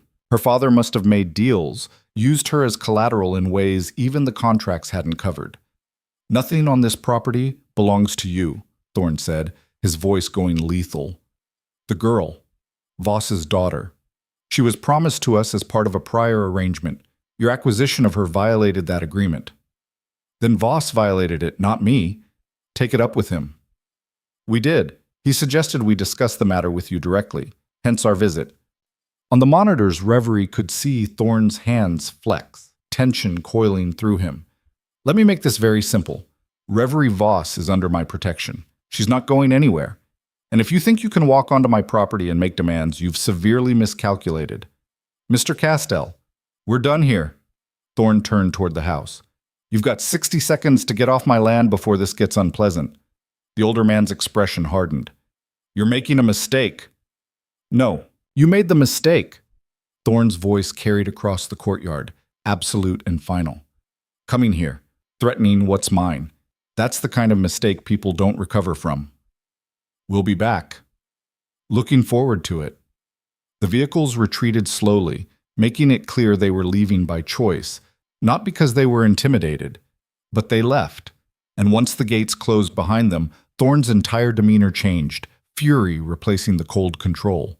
He stormed into the security hub moments later, his eyes finding Reverie immediately. You heard?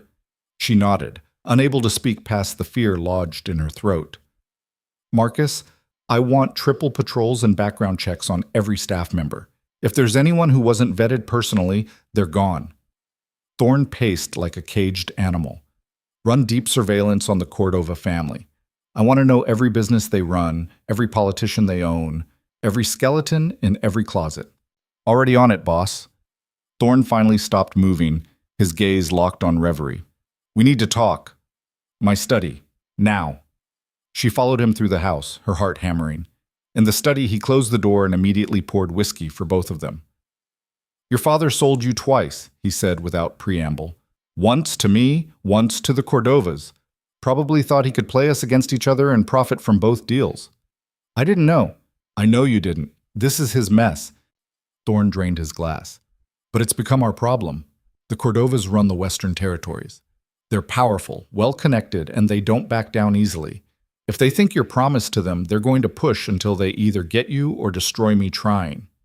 Reverie sank into a chair, feeling the weight of it crushing down. So what do? We make it impossible for them to take you. Thorn crouched in front of her, his expression intense. There's a way to end this. Permanently. But you're not going to like it. Tell me. We get married. The words hung in the air like smoke. Reverie stared at him, certain she'd misheard.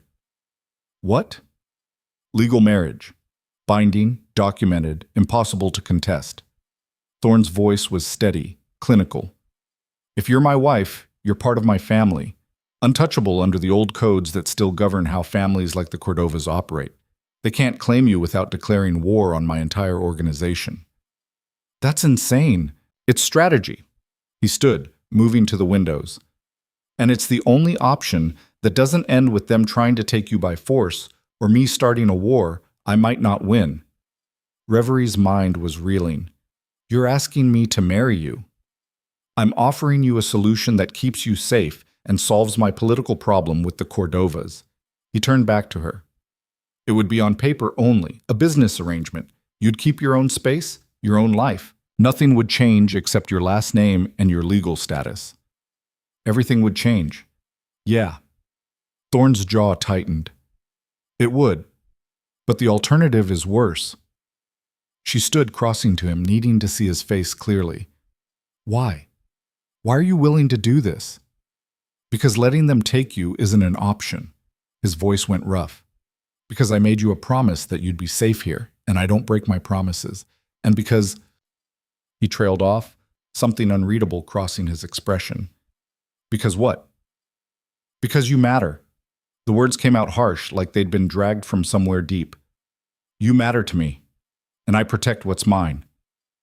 Reverie felt tears burning behind her eyes. I'm not yours. Then what are you?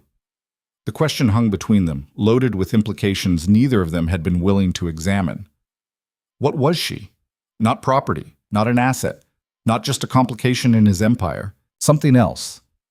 Something that had been growing in the spaces between violence and protection, between fear and safety. I don't know, she admitted, but I know I don't want to go with the Cordovas. I know I don't want to leave here. She took a breath. And I know that if marriage is what it takes to stay, then yes, I'll do it. Thorne's eyes widened slightly, surprise breaking through his control. You're sure? No, but I'm choosing it anyway. Reverie managed a shaky smile. Seems to be my thing lately, making choices I'm not sure about.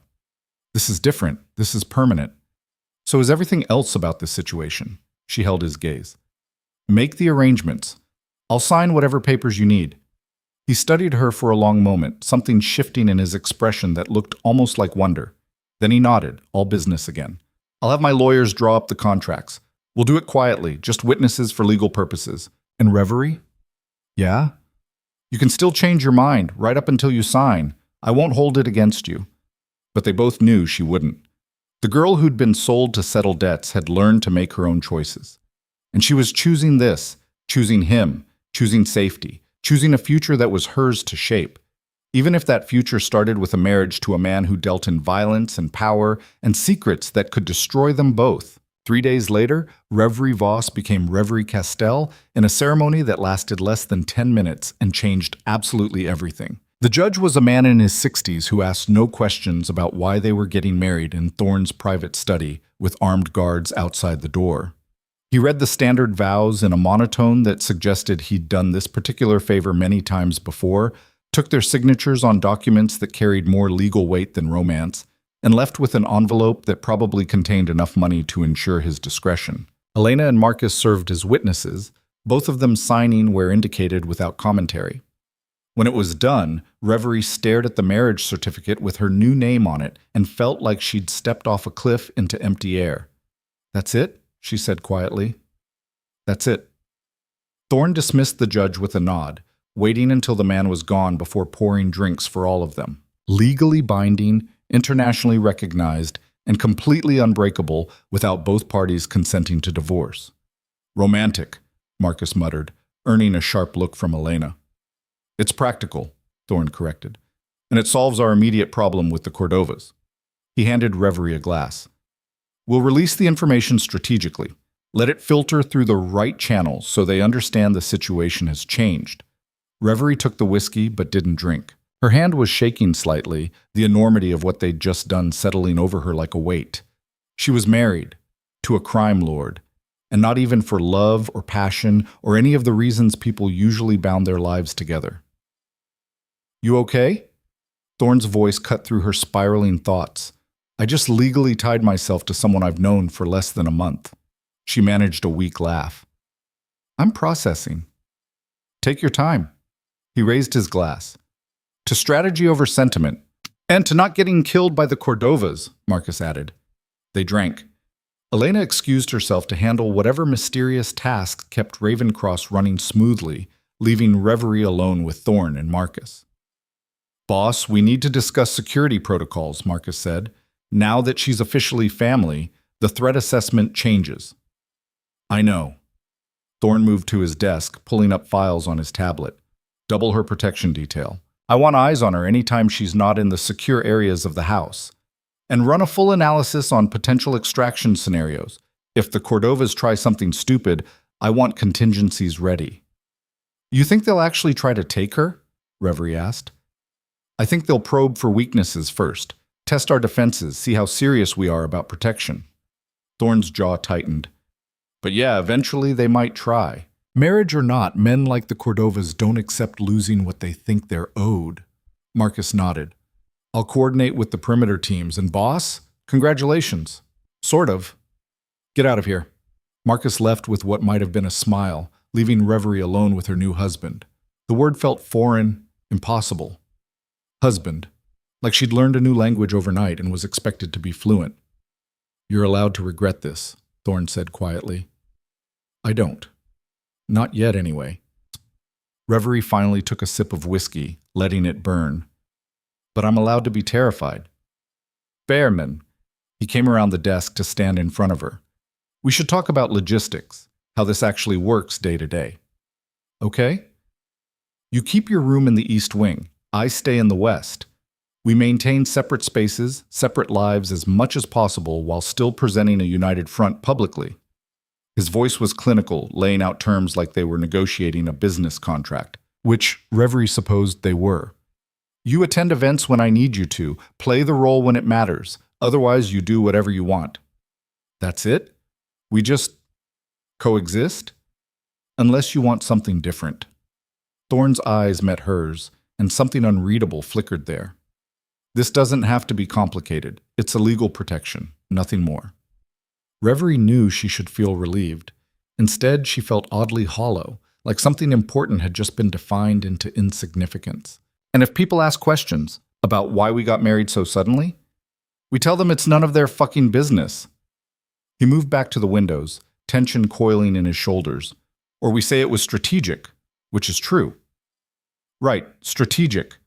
Silence stretched between them, awkward in a way their previous interactions hadn't been. They'd found an odd rhythm over the past weeks.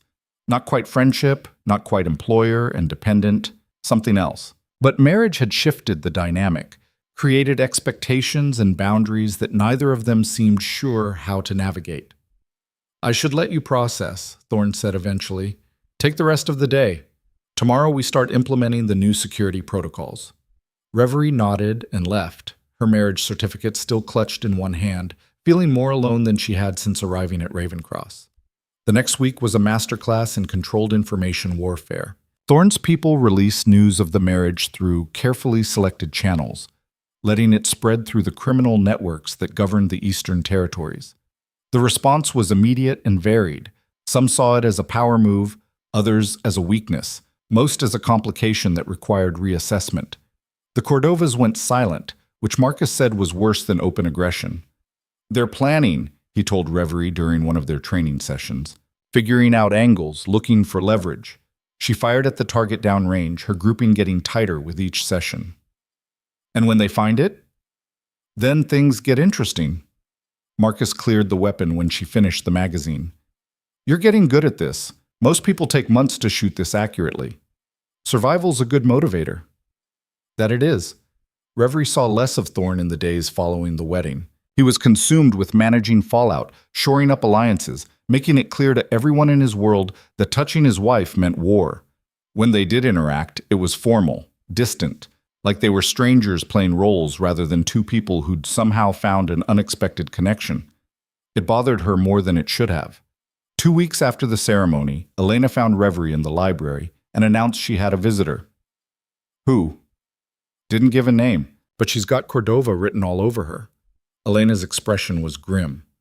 Security cleared her, but Marcus wants you armed during the meeting. Reveries' stomach clenched. Where's Thorn? Handling business in the city. Won't be back for hours.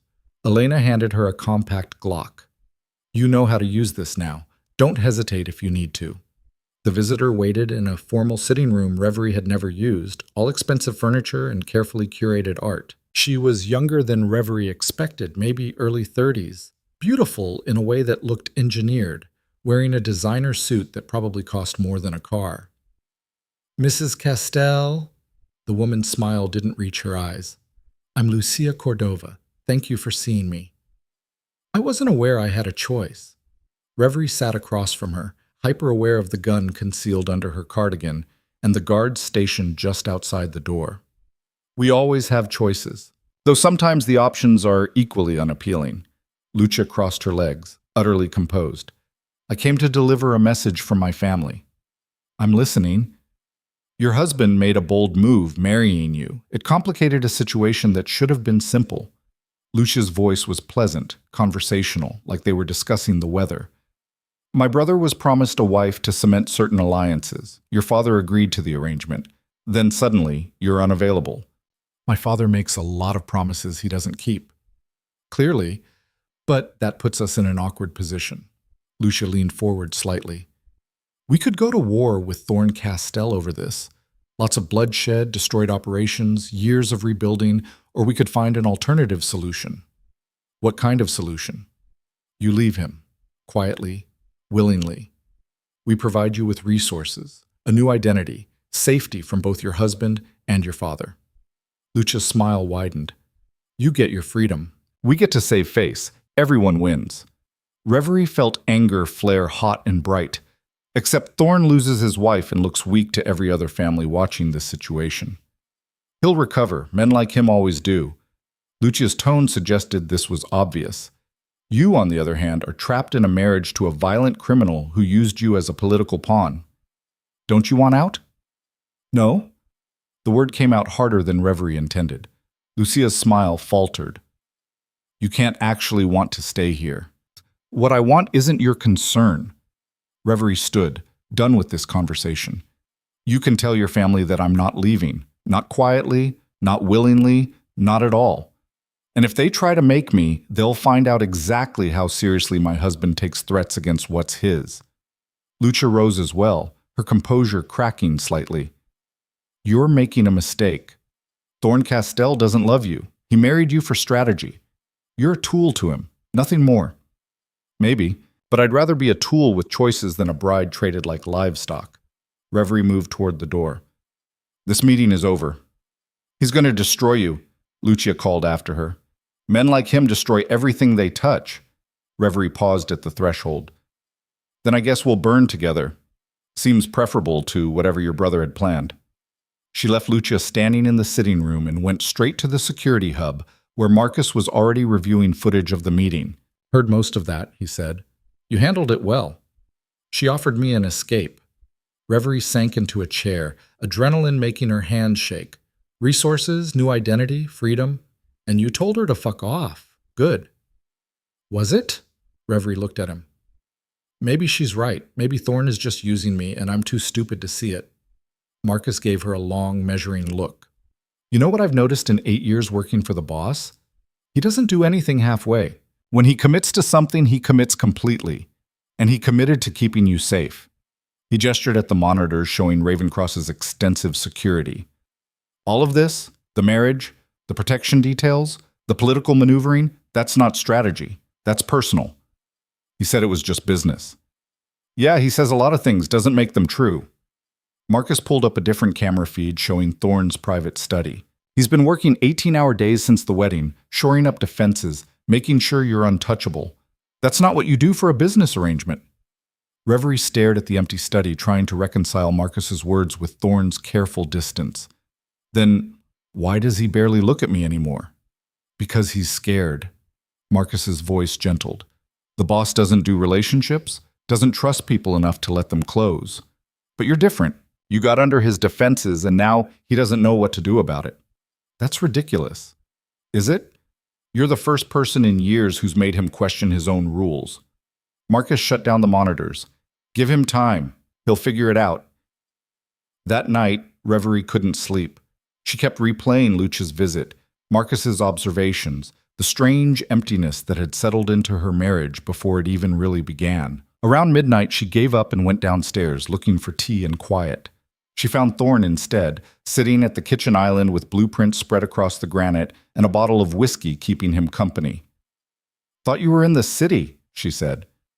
He looked up, and the exhaustion in his expression was stark. "Came back early. Heard you had a visitor. Lucia Cordova. She offered me an escape route." Thorne's hands flexed. And I told her no." Reverie moved to the stove, needing something to do with her hands. "She thinks I'm insane for staying." "Maybe you are." His voice was rough. "This isn't a fairy tale, Reverie. It's not going to end with happily ever after." "I know that." She poured water into the kettle with more force than necessary. "But it's still better than anything else I've had."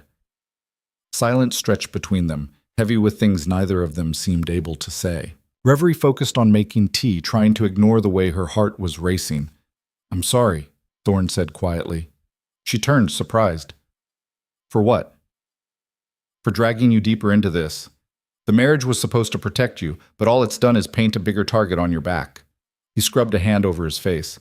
"The Cordovas aren't going to stop, and there are others circling now, seeing weakness, seeing opportunity. Then we deal with them." "We?" He laughed bitterly. "This isn't your fight." "Yes, it is."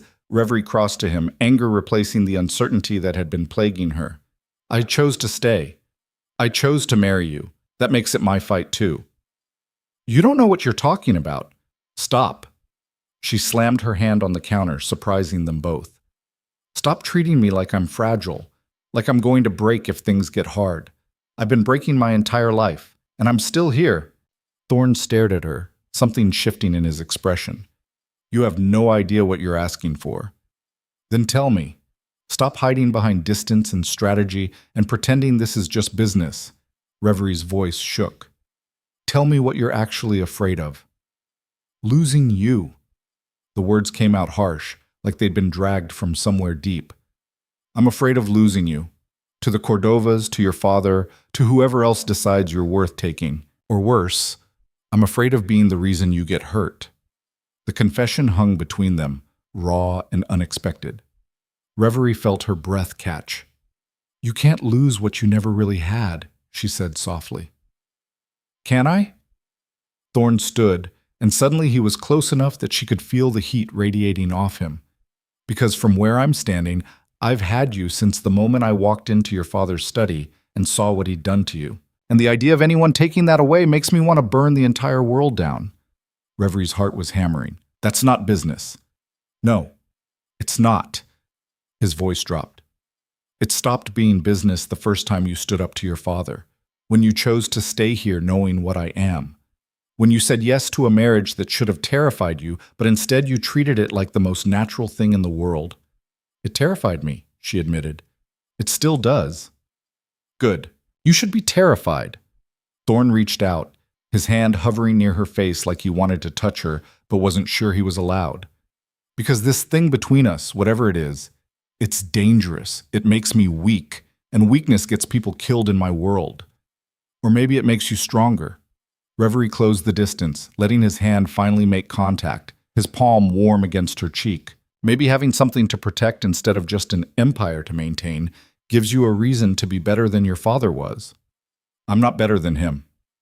"You're not him, period." She held his gaze.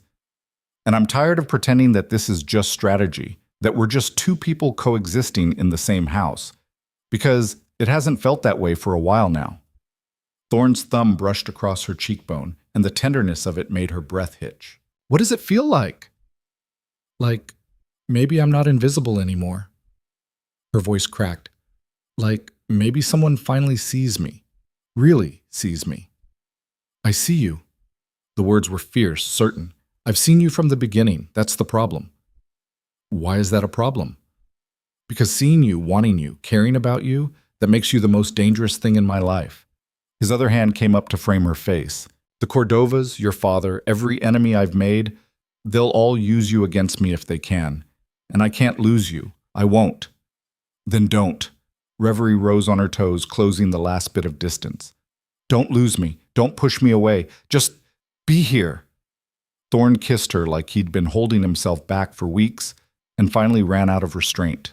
It was desperate and consuming, and nothing like Reverie had imagined when she'd let herself think about this possibility in the dark quiet of her room.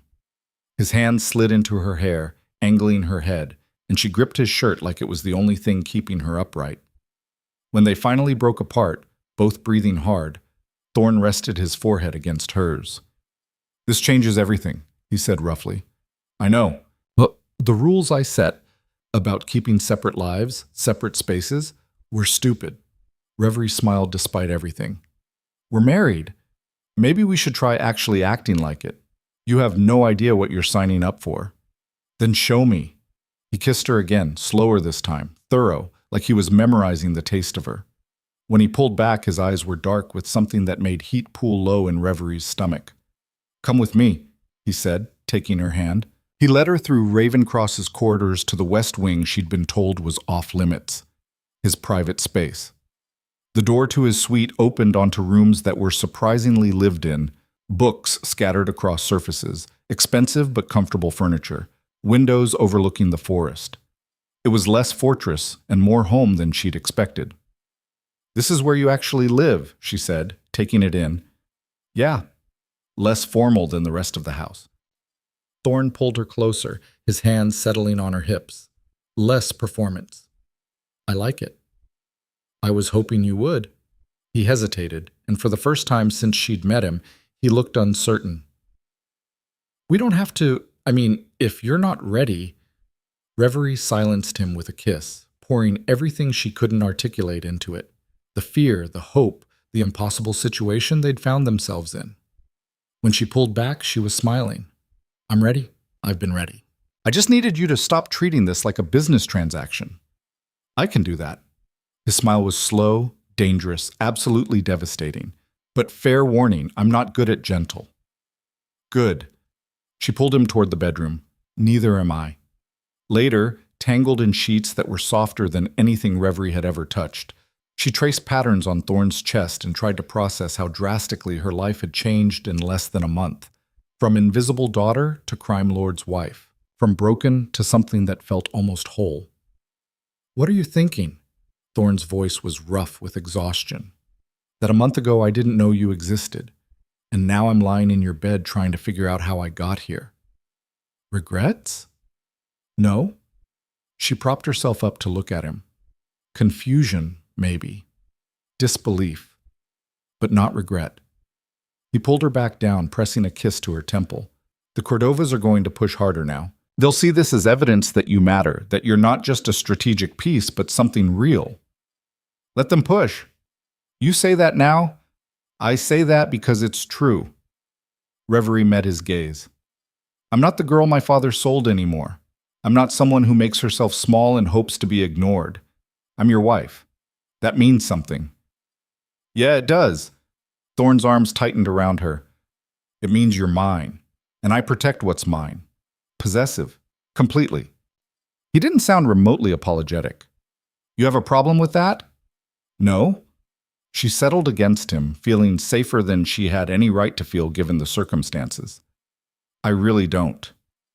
They fell asleep like that, wrapped around each other, and for the first time since her mother died, Reverie didn't dream of being invisible.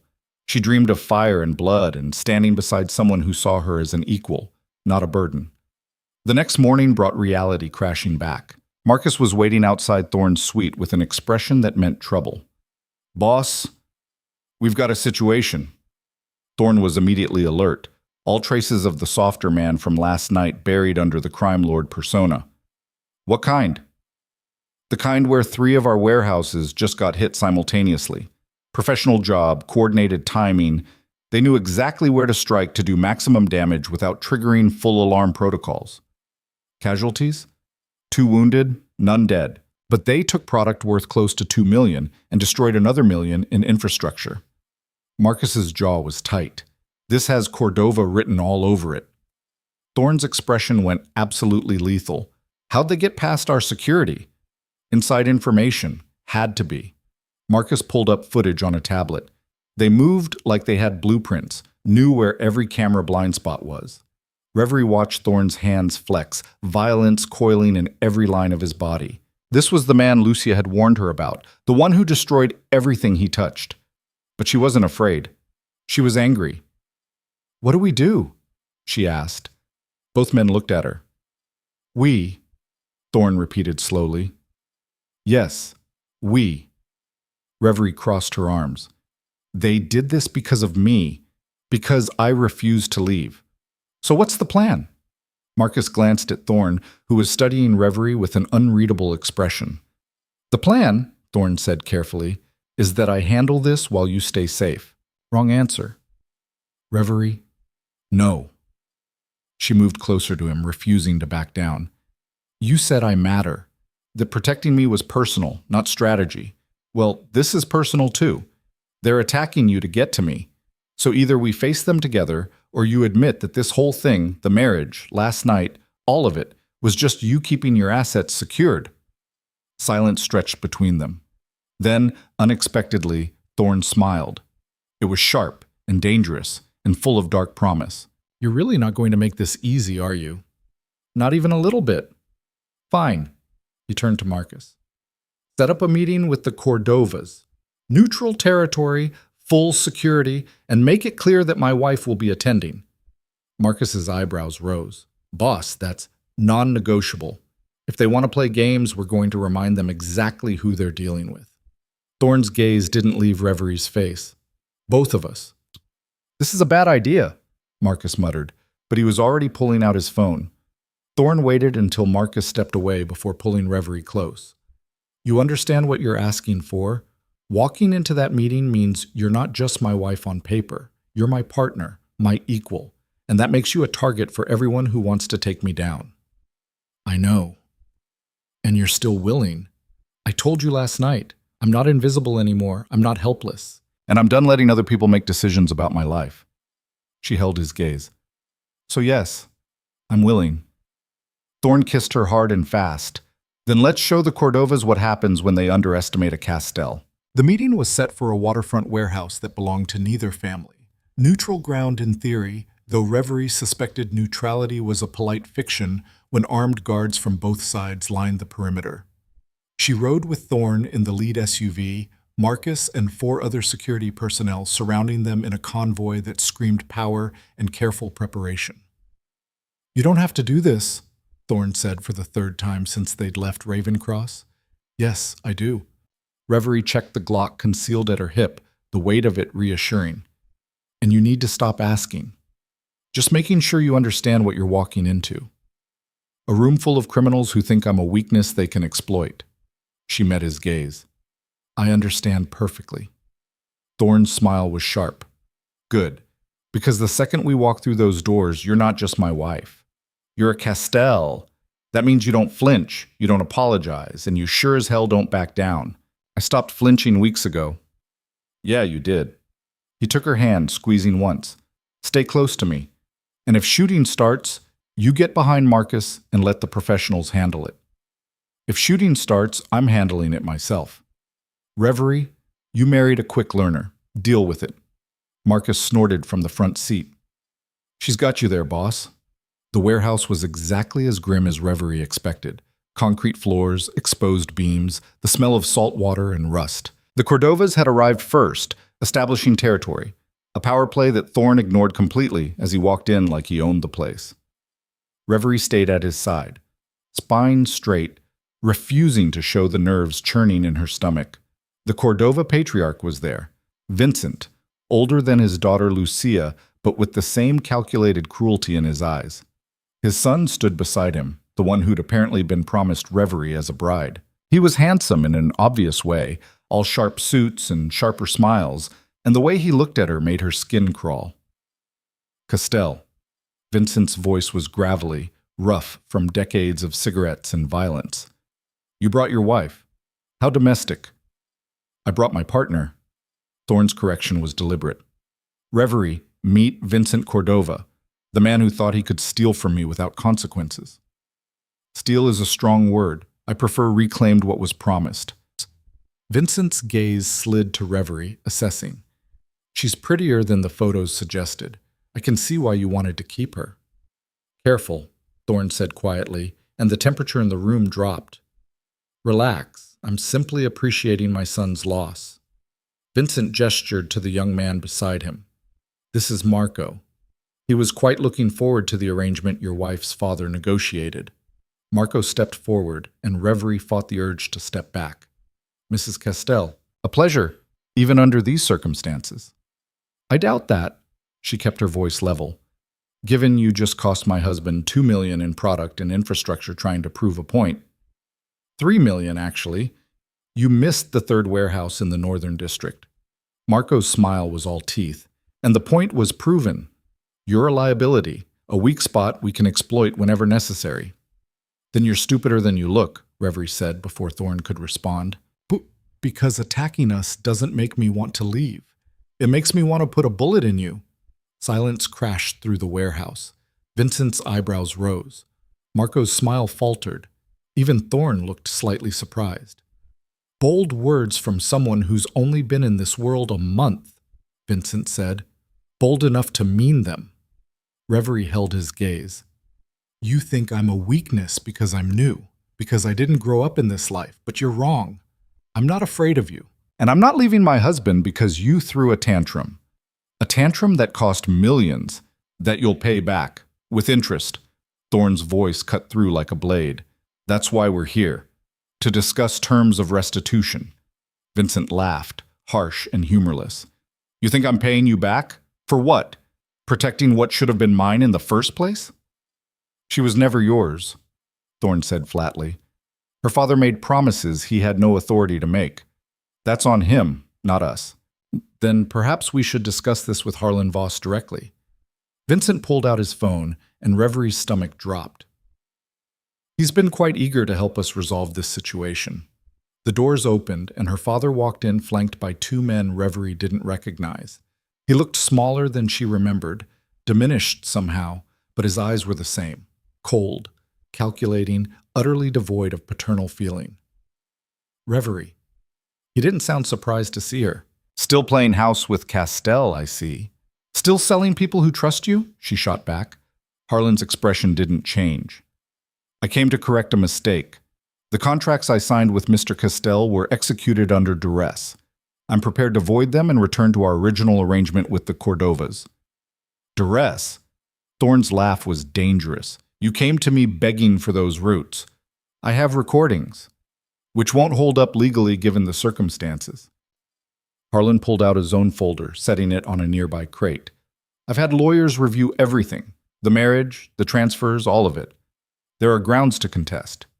On what basis? Marcus demanded. On the basis that my daughter was coerced into a marriage she didn't want, signed contracts under psychological pressure, and is currently being held against her will by a known criminal enterprise. Harlan's voice was smooth, practiced. I'm here to bring her home, where she belongs. Reverie felt rage ignite in her chest, white-hot and consuming. Home? You sold me. You told me I was dismissed permanently. And now you want to pretend you care about my well-being? I made a business decision I've come to regret, Harlan said, like he was discussing a bad investment. I'm offering you a way out. Come with me now, and we can undo all of this. You can go back to school, have a normal life. I don't want normal. The words exploded out of her.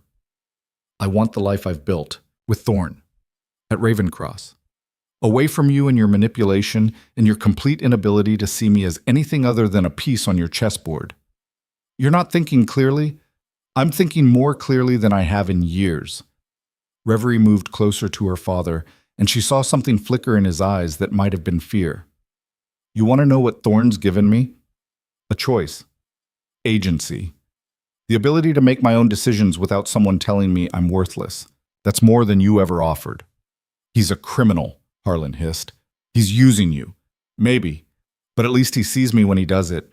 She smiled, sharp and bitter. You looked through me my entire life. So forgive me if I choose the man who actually acknowledges I exist. Vincent cleared his throat. Touching as this family reunion is, we're here to settle business. Harlan, you said you could deliver the girl. Can you or can't you? I can. Harlan's hand shot out, grabbing Revery's wrist. "She's coming with me!" He didn't finish the sentence. Thorn moved with lethal speed, breaking Harlan's grip and slamming him against the nearest concrete pillar hard enough to crack bone. The gun that appeared in Thorn's hand seemed to materialize from nowhere, pressed under Harlan's jaw. "Touch her again," Thorn said, his voice absolutely dead. "And I'll kill you where you stand." "Boss," Marcus's warning was quiet. "We're outnumbered here." "Don't care." Thorn didn't take his eyes off Harlan. "This piece of shit thinks he can put his hands on my wife? He's lucky I don't gut him right now." "Thorn!" Revery's voice cut through the violence. "Let him go. He touched you, and I can handle it." She moved closer, putting her hand on Thorn's arm. "Let him go, please." Thorn held her gaze for a long moment, something warring in his expression. Then slowly, he lowered the gun and stepped back. Harlan slumped, breathing hard. "You're insane," Harlan gasped. "Both of you." "No," Reverie said quietly. "I'm just done being your victim." She turned to Vincent. "You want to resolve this? Here's how it works. You accept that I'm Thorn's wife, that I chose this, and you stop attacking his operations trying to change my mind. And if we don't," Marco challenged, "then we escalate." Thorn's voice was steel. "You hit 3 warehouses, I'll hit 6 of yours. You touch one of my people, I'll dismantle your entire Western operation piece by piece, and your father knows I have the resources and the reach to do it." Vincent's expression was calculating. "You'd start a war over a woman? I'd burn both our empires to ash before I let anyone take her from me." Thorn's certainty was absolute. "So you need to decide, is your pride worth losing everything you've built?" Silence stretched between the families, tension coiling so tight it felt like the air might shatter. Then Vincent laughed, rough and surprised. "You actually love her." "That's irrelevant," Thorn said flatly. "No, it's not, because it means you're compromised. Weak." Vincent's smile was predatory. "And that's valuable information. It means I'm motivated." Thorn's hand found Revery's, squeezing. "There's a difference." "We'll see." Vincent turned to Harlan. "Your daughter's made her choice. I suggest you accept it before you lose what little leverage you have left." "This isn't over," Harlan started. "Yes, it is." Revery's voice was final. "I'm not your daughter anymore. I'm a Castell. And if you come after me or my husband again, you'll find out exactly what that means." Harlan stared at her like she was a stranger. Maybe she was. The broken girl he'd sold was gone, replaced by someone harder, sharper, capable of standing in a warehouse full of criminals and holding her ground. "You've made a mistake," he said quietly. "No, you made the mistake when you treated me like I was disposable." Reverie straightened her shoulders. "I'm done here. Thorn?" "We're leaving." Thorn kept his gun visible as they backed toward the exit, Marcus and the security team covering their retreat. "And Cordova? You come at us again? There won't be another meeting, just bodies." They made it to the vehicles without incident, though Reverie could feel eyes tracking them the entire way. Once they were in the SUV and moving, she finally let herself shake. "That was reckless," Marcus said from the front seat. "That was necessary," Thorn corrected. He pulled Reverie against him, and she buried her face in his shoulder, breathing hard. "You did good. Better than good." "I threatened to shoot someone." "Yeah, you did. Marco deserved it." Thorn's hand rubbed circles on her back. "But more importantly, you made it clear you're not a victim. You're a player. That changes how everyone sees this situation." "Does it?" Reverie looked up at him. "Because from where I'm sitting, we just made a lot of enemies. We solidified our position. There's a difference." He kissed her forehead. "The Cordovas won't back off completely, but they'll think twice before directly attacking again. And your father just lost whatever credibility he had with both sides." "Good." The word came out fierce. "He deserves worse." "He'll get it, eventually." Thorn's smile was dark. "But right now, we need to focus on shoring up security and making sure this doesn't escalate into open war." The next few weeks were a blur of strategic maneuvering and careful violence. Thorn's people fortified the warehouses that had been hit, implemented new security protocols, and quietly removed the insider who'd given the Cordovas their intelligence. Reverie didn't ask what happened to the traitor. She didn't need to. She focused instead on her studies, finally enrolled in online courses that would let her finish her degree. Art history felt almost absurdly normal given everything else in her life, but she loved it. Loved losing herself in discussions of Renaissance painting and modern sculpture, analyzing why certain works endured while others faded. Elena helped her set up a small studio in one of Ravencross's unused rooms, and Reverie started sketching again for the first time since her mother died. Rough charcoal drawings of the forest, the estate, Thorn when he thought she wasn't looking. It felt like reclaiming a piece of herself she'd thought was gone forever. "You're good at this," Thorn said one evening, studying a drawing she'd done of the library. "I'm rusty." "Still good." He set it down carefully. "You should do something with this. Gallery showing, maybe, or curating. That's a long way off." "So? Doesn't mean we can't plan for it." He pulled her into his arms, and she went willingly, settling against him. "I've been thinking about the future, about what comes after I've secured the Empire." "After?" "I can't do this forever. The violence, the constant territorial disputes, the never knowing who to trust." Thorn's voice was thoughtful. "I want to build something that lasts beyond me, something legitimate." "What are you thinking?" "Diversification. More legal businesses, less reliance on the criminal side. Real estate, shipping, maybe some tech investments." He was quiet for a moment. "And I want to create something that helps people like you. People who got dealt bad hands and need a way out." Reverie pulled back to look at him. "You're serious?" "Yeah, foundation maybe. Scholarships for kids from abusive homes, resources for women trying to escape bad situations." His expression was intense. "Your father destroyed you for years, and watching you rebuild yourself made me realize there are thousands of people trapped in situations like that. We could help them." "We?" Her heart was pounding. "You'd be good at it, understanding what people need, seeing past the damage to who they could become." Thorn's hands framed her face. "You could curate more than art. You could curate futures."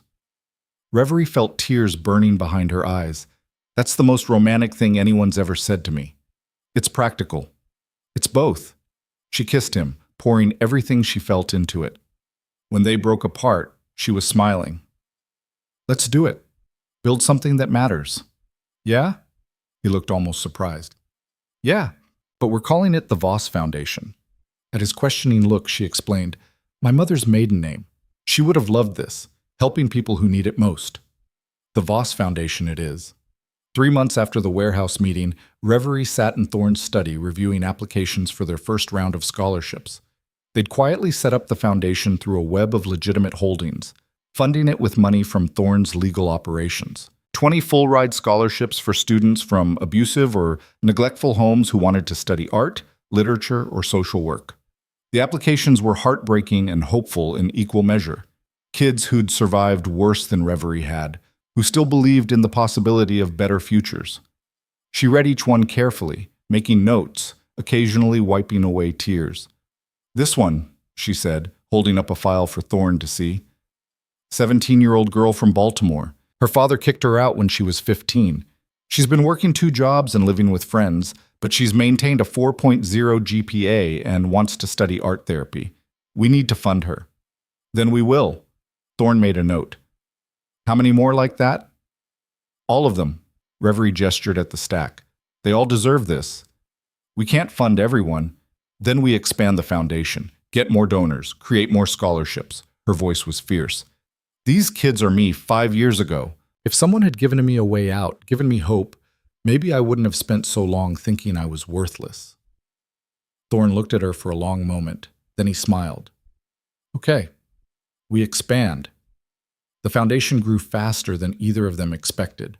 Word spread through networks of social workers and teachers, and applications poured in. They hired a small staff to manage operations, set up proper vetting processes, created partnerships with universities willing to support their mission. And slowly, carefully, Thorn began shifting his empire toward legitimacy. The criminal operations didn't disappear. He wasn't naive enough to think he could walk away completely, but they became smaller, more controlled, less central to his identity. The Cordovas tested them twice more, small probing attacks that Thorn shut down with calculated brutality. After the second incident left, 3 of Marco's warehouses burned to the ground, and his second in command in the hospital, Vincent called for a truce. Not peace exactly, but a mutual agreement to stop the bleeding. Harlan Voss tried once to contact Reverie, sending a letter through channels he thought were secure. She burned it without reading past the first line.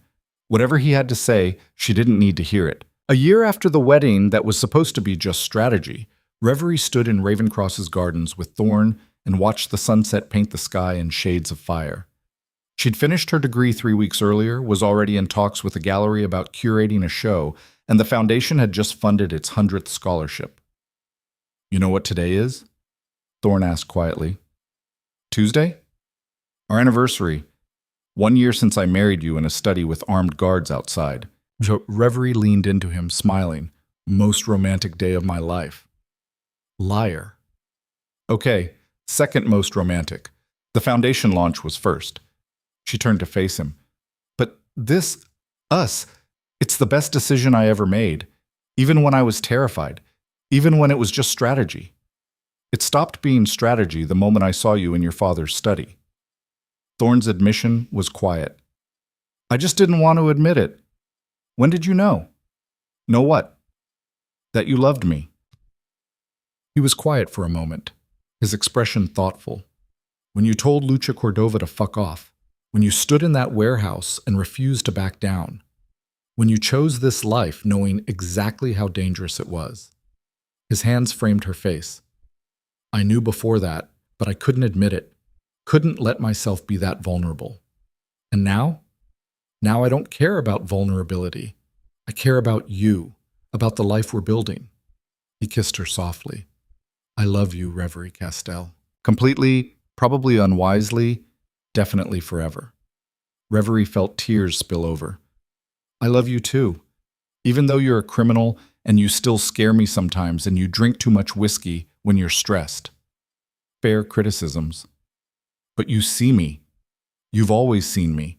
And you helped me see myself." She wrapped her arms around him. "That's everything." They stood like that as the sun finished setting, wrapped in each other, the forest around Ravencross settling into twilight quiet. Somewhere in the house, Elena was probably preparing dinner. Marcus was coordinating security rotations. The foundation staff was reviewing applications for the next round of scholarships. Life continued, complicated and dangerous and absolutely real. And Reverie had never been happier. 2 years later, she sat in a rocking chair in the nursery they'd set up in the East Wing, their daughter sleeping against her shoulder. Lucia was 3 months old, named for the woman who'd tried to convince Reverie to leave and inadvertently shown her how strong she'd become. The irony hadn't been lost on anyone. Thorn appeared in the doorway, fresh from a meeting with his lawyers about transitioning another chunk of operations to legitimate businesses. He'd kept his word about building something that lasted. The criminal empire still existed, but it was shrinking, controlled, no longer the center of his identity. "She asleep?" he whispered. "Finally." Reverie smiled as Thorn crossed to them, looking at their daughter with an expression of wonder that still surprised her sometimes. "Your meeting go okay?" "Better than expected. If this deal goes through, we'll have divested from 70% of the illegal operations." He settled on the arm of the rocker. "Your father would have called that weakness." "My father was wrong about everything that mattered." "Yeah, he was." Thorn touched Lucia's tiny hand, his finger engulfed by her grip. "She's going to grow up different than we did. Safe, loved, free to choose her own path. Thanks to you. Thanks to us." He looked at Reverie. "You taught me that power isn't just about control and fear. It's about creating space for people to become who they're meant to be." That's very profound for a former crime lord. Current crime lord. I've still got 30% of operations left. His smile was wry. "But I'm working on it." Reverie leaned her head against his shoulder, feeling their daughter's warm weight, Thorn's steady presence, the safety of Ravencross around them. "We did good." "We did." He kissed her temple. "Though I still can't believe you named our daughter after someone who tried to convince you to leave me. It's symbolic, turning something threatening into something precious." Reverie grinned. "Plus, it pisses off the Cordovas every time they hear it. There's my wife. Your wife, who used to be invisible, and now runs a foundation helping hundreds of people rebuild their lives. She stood carefully, transferring Lucia to her crib. Your wife who turned a strategic marriage into actual love. Your wife who proved that being dealt a bad hand doesn't mean you can't win the game. My wife who's gotten way too confident, Thorne teased, pulling her close once they'd left the nursery. You made me confident, you and Marcus and Elena and everyone who treated me like I mattered. Reverie held his gaze. I was broken when you met me, and you didn't fix me. You gave me the tools to fix myself. You did the work. We did the work. She kissed him. Together, like everything else. That night, after Lucia had been fed and settled, after the household had gone quiet, Reverie sat at her desk and pulled out the sketchbook she'd been keeping since those early days at Ravencross. Page after page of charcoal drawings documenting her transformation. Frightened girl in corners, woman learning to shoot, wife standing beside her husband in warehouses full of enemies, mother holding her daughter for the first time. The final pages were blank, waiting for whatever came next. Reverie picked up her charcoal, considering, then began to sketch. Not fear this time. Not violence or survival or strategic marriages. Just a simple image of a family in a garden, safe and whole and free. The girl her father had sold would never have imagined this future. But the woman she'd become had fought for it, chosen it, built it piece by piece from destruction and impossible circumstances. And standing at the window watching Thorne walk the grounds with their daughter, Reverie understood that the greatest revenge against everyone who'd tried to break her wasn't violence or wealth or even success. It was joy. Pure, uncomplicated, hard-won joy. She'd started as nothing, invisible, discarded, a debt to be paid. She'd survived being traded like property, married a man who terrified her, walked into rooms full of enemies and held her ground. She'd rebuilt herself from the wreckage of her father's cruelty and Thorne's dangerous world, and she'd become Reverie Castell, wife, mother, curator of futures for people who needed hope. Woman who'd turned punishment into liberation and destruction into something fierce and alive and absolutely unbreakable. The story that began with her father's signature on a contract ended with her signature on scholarship letters, foundation documents, custody papers that made Lucia theirs forever. Ended with her choosing every single day the life she'd built and the man she'd built it with. Outside, Thorne looked up at her window and smiled. Reverie smiled back, pressed her hand to the glass, and felt the absolute certainty of someone who'd finally found where they belonged. She was home. She was safe. She was seen. And she was never ever going to be invisible again.